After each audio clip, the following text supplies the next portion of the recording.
Compañeros, muy buenas tardes. La Academia de Enseñanza Digital les da la más cordial bienvenida a este ciclo de conferencias Temas Selectos de Derecho Procesal Civil.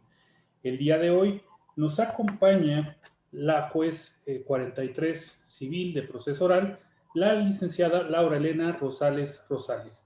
La licenciada Laura ha sido proyectista y secretaria conciliadora en el Juzgado 42º de lo Civil del Tribunal Superior de Justicia de la Ciudad de México. También se ha desempeñado como secretaria de acuerdos de los juzgados 42 y 20 de oralidad, así como jueza 23 de cuantía menor, actualmente juez 43 de proceso oral.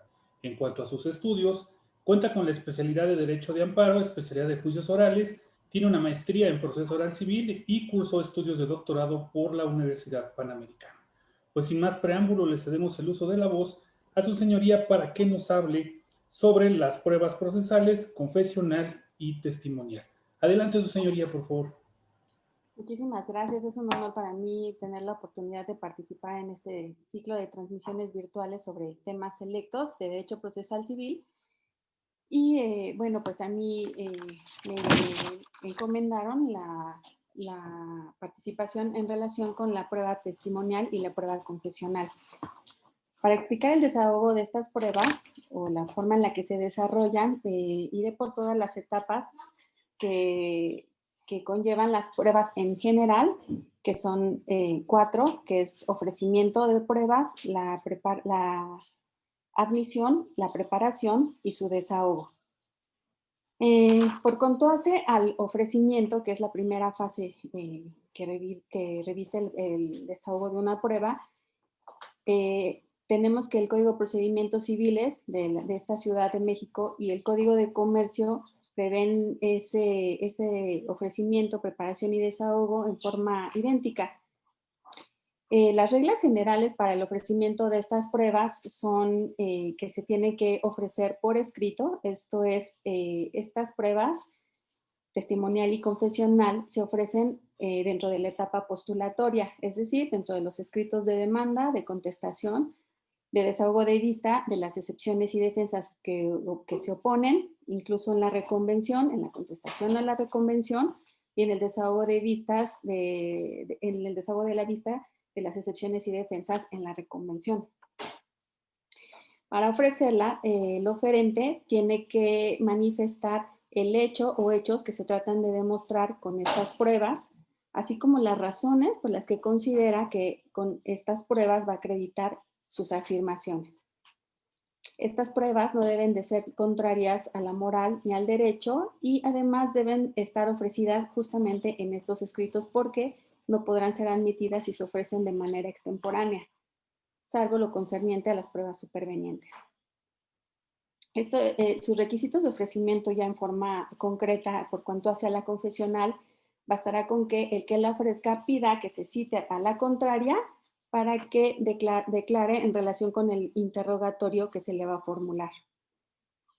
Y por cuanto hacia la testimonial, es importante que el oferente señale nombre y apellidos de sus testigos desde los escritos que acabo de mencionar y si es para él imposible presentarlos él mismo, puede manifestarlo en ese momento al juez bajo protesta de decir verdad que tiene esa imposibilidad para presentarlos y va a pedirle al juez que sean citados por conducto del juzgado. ¿Qué recomiendo aquí? Que desde que se ofrece esta prueba testimonial, el oferente señale todos y cada uno de los testigos que hayan presenciado los hechos y no se limite a señalar a 2 como normalmente lo hacen.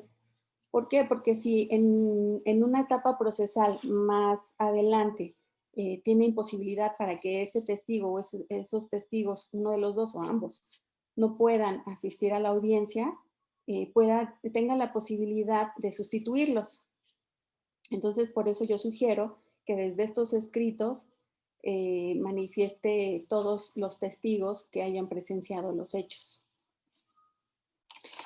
Ya que vimos estos requisitos de ofrecimiento, pasamos a la etapa de admisión de la prueba. Ya lo habrán visto en algunas otras etapas anteriores. Existe antes de la etapa de admisión de pruebas dentro de la audiencia preliminar, la etapa de acuerdos probatorios, donde las partes determinan qué pruebas probablemente ya no sean necesarias para el esclarecimiento de los hechos, o bien pueden determinar la forma como un acuerdo de cómo pueden desahogarse ciertas pruebas. Si es el caso de que no hubo acuerdos probatorios en relación con la prueba testimonial o con la prueba confesional, el juez determinará qué pruebas se admiten y la forma en la que se van a preparar para su debido desahogo en la audiencia de juicio. Esta audiencia de juicio, una vez que es admitida, que son admitidas las pruebas por el juez, va a señalar esta audiencia de juicio dentro de un término de 10 a 40 días. En materia mercantil, el Código de Comercio prevé la posibilidad de concentrar la audiencia de juicio en la audiencia preliminar, siempre y cuando la prueba que se va a desahogar sea únicamente se trate de documentales. En el caso de la prueba testimonial y la prueba confesional, como requieren una preparación específica para su desahogo, no sería posible que se pudieran concentrar estas audiencias. Ya que el juez determinó admitir las pruebas, en este caso confesional y testimonial, de haber estado debidamente ofrecidas con los requisitos que ya acabo de mencionar, llegada la audiencia de juicio, es el momento en el que se van a desahogar. ¿Cómo se van a desahogar estas pruebas? La prueba confesional se desahoga a través de un interrogatorio libre. Pueden ser preguntas abiertas, pueden ser preguntas cerradas. ¿A qué me refiero? Preguntas abiertas que le pregunten al declarante qué, cómo, cuándo, dónde. Y las preguntas cerradas, que usted estuvo presente en tal lugar a tal hora, donde el que va a contestar únicamente se limita a decir sí o no. Esa sería una pregunta cerrada.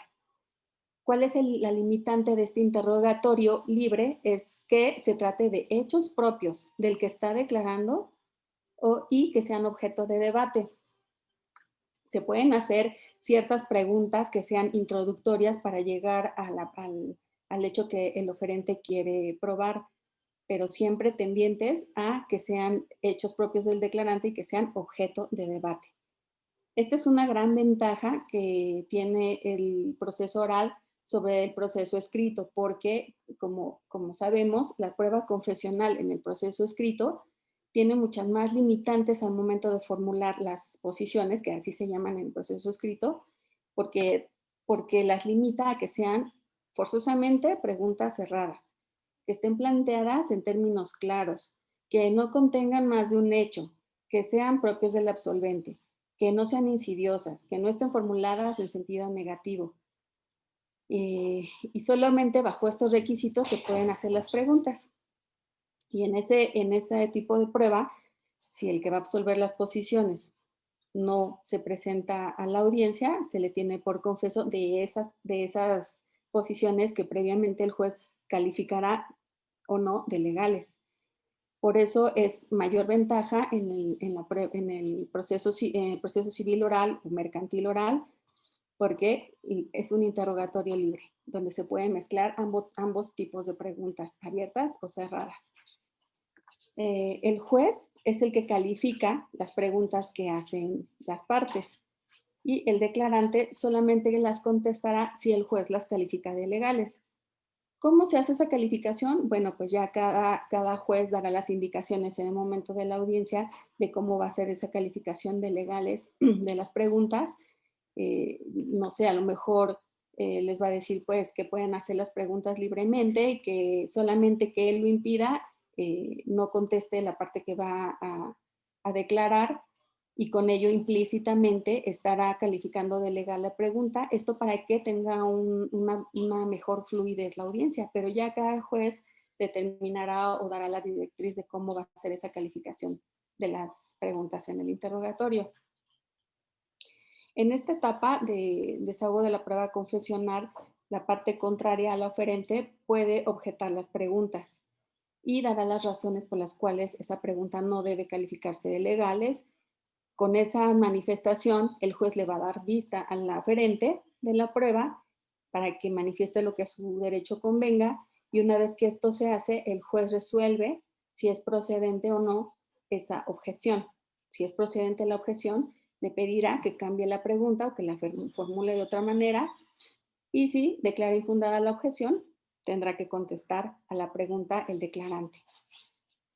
Aquí es importante tener en cuenta que la prueba confesional, la prueba testimonial, perdón, la prueba confesional tiene una limitante por cuanto hace a la materia mercantil, y que es que el autorizado, en términos del tercer párrafo del artículo 1069, no tiene facultades para formular las preguntas a menos de que su representado se las otorgue.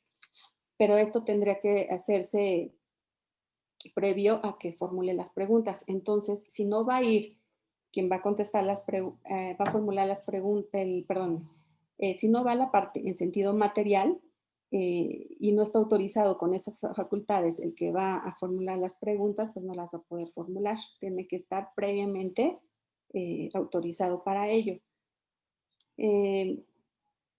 En materia civil no, es más amplia las facultades que otorga el artículo 112, el cuarto párrafo del Código de Procedimientos Civiles. Esas facultades son más amplias que las que contiene el tercer párrafo del artículo 1069 del Código de Comercio. En ese sentido, existe una jurisprudencia que ha emitido la Suprema Corte de Justicia con el número de registro 172.603, que dice: autorizado para oír notificaciones en términos del artículo 1069 del Código de Comercio. Requiere mandato expreso para absolver o articular posiciones en nombre de su autorizante. Por cuanto hace a la prueba testimonial, esta prueba testimonial se desahoga a través también de un interrogatorio libre que se hace de manera oral al momento de la audiencia de juicio. Y estas preguntas tienen que hacerse en términos claros y precisos. Deberán referirse a hechos controvertidos y que sean objeto de la prueba testimonial, que no sean ociosas y que no sean impertinentes. Incluso el juez puede, aún de oficio, interrogar a los testigos. Puede hacerlo, no es obligatorio. Y normalmente el juzgador no va a interrogar a los testigos a menos de que probablemente esté involucrado un menor o alguna persona que pertenezca a un grupo vulnerable. De igual manera que pasa con la prueba confesional, al momento del desahogo, el juez va a dar las indicaciones de cómo se va a desarrollar esta prueba testimonial, y para ello pues también es importante que le pida sus generales, porque también va a valorar tanto el objeto directo como el objeto indirecto de esta prueba, dependiendo de los generales que dé. Previo a ello le va a protestar para que se conduzca con verdad, haciéndole saber las penas en que incurren las personas que declaran con falsedad ante una autoridad judicial, al igual que en la confesional del declarante. Y le pedirá que manifieste si tiene algún pariente por consanguinidad o afinidad, en qué grado, si es dependiente o empleado de la parte que lo está presentando como testigo o de alguna de las partes, si tiene alguna sociedad o relación de intereses con alguna de las partes, si tiene algún interés ya sea directo o indirecto en el pleito, o si es amigo íntimo o enemigo de alguna de las partes, porque todas estas cuestiones se van a tomar en cuenta al momento de valorar la prueba. Al momento del desahogo de esta prueba testimonial, el oferente le va a realizar las preguntas, la contraria le podrá formular repreguntas para efecto de desvirtuar o de restarle valor a la declaración del testigo. Incluso puede objetar la pregunta que se le esté formulando al testigo, de la misma forma que manifesté por cuanto hacia la prueba confesional, dándole vista a la otra parte, y él decidirá si la objeción es fundada o no. y al final pedirá la razón de su dicho, en este caso el declarante, es decir, que le va a manifestar porque sabe y le consta todo lo que acaba de declarar el testigo, porque todas estas cuestiones, insisto, serán valoradas al momento de que el juez emita su fallo. Es importante también manifestarles que hay que tener mucho cuidado al momento de hacer las repreguntas, porque en la práctica se ve mucho que al momento de hacer estas repreguntas con la intención de restarles valor probatorio a su declaración, lo que terminan haciendo es perfeccionando la prueba. Entonces, si no tienen muy claro qué es lo que quieren conseguir con esas repreguntas, es mejor no hacerla. O si de inicio la declaración del testigo resulta que no es, pues no dijo lo que tenía que decir, o resulta que está incompleta, o los testigos ya en su conjunto no fueron acordes y contestes en sus declaraciones, pues es mejor no repreguntarles, porque el juez ya va a tener que valorar justamente esa situación de la deficiencia de su declaración. Y al hacer las repreguntas, muchas veces se está perfeccionando esa prueba. Tanto el Código de Procedimientos Civiles como el Código de Comercio prevén la posibilidad de que una vez que ya sea los testigos o las partes hayan participado dentro de la audiencia, se puedan retirar de la misma una vez que el juez así lo autorice.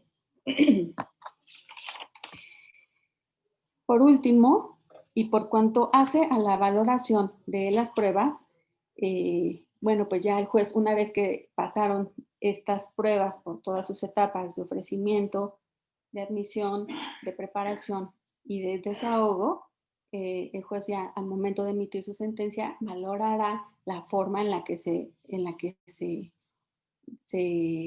realizaron estas declaraciones. En forma genérica, ¿qué podemos decir de cómo va a valorar el juez una prueba confesional? Bueno, pues ya la Suprema Corte de Justicia de la Nación nos ha manifestado que la prueba confesional va a tener valor probatorio pleno en todo aquello que perjudique a quien está rindiendo esa declaración. Aquellos hechos que le perjudiquen tendrán valor probatorio pleno. No así lo que le beneficie, porque lo que le beneficie tiene que ser probado con otros medios de prueba. Y por cuanto hace la prueba testimonial, en forma general, la testimonial se tiene que valorar dependiendo si hubo tachas a los testigos, es decir, si hubo algún incidente en el que se haya intentado o en la parte contraria de la oferente haya manifestado por qué los testigos no deben de tener la credibilidad que pretende el oferente. El juez pues lo analizará al momento de dictar la sentencia definitiva. Va a valorar también su criterio de acuerdo a su edad, a su capacidad, a su instrucción profesional, etcétera. Va a valorar también su imparcialidad. Va a valorar que el testigo conozca por sus propios sentidos los hechos y no por referencia de otros. Verá o revisará que la declaración sea clara, precisa, sobre todo en la substancia del hecho. Y también que no haya sido obligado a asistir o a declarar ciertas cuestiones, ya sea por fuerza o por miedo. En términos generales, esta es la forma en la que se desahogan la prueba confesional y la prueba testimonial. Y pues con ello yo concluyo estas etapas de cómo se desahogan estas pruebas. Muchas gracias. Muchas gracias, su señoría.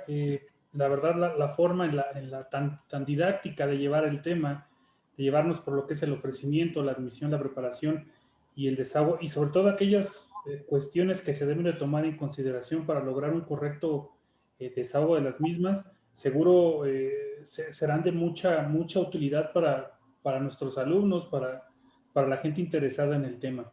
Pues, señoría, no me resta más que agradecerle y también agradecer el apoyo del Colegio Nacional de Profesores, doctor Cipriano Gómez Lara, así como del Colegio de Jueces del Foro Común de la Ciudad de México, por el apoyo que nos han brindado en la realización de este evento.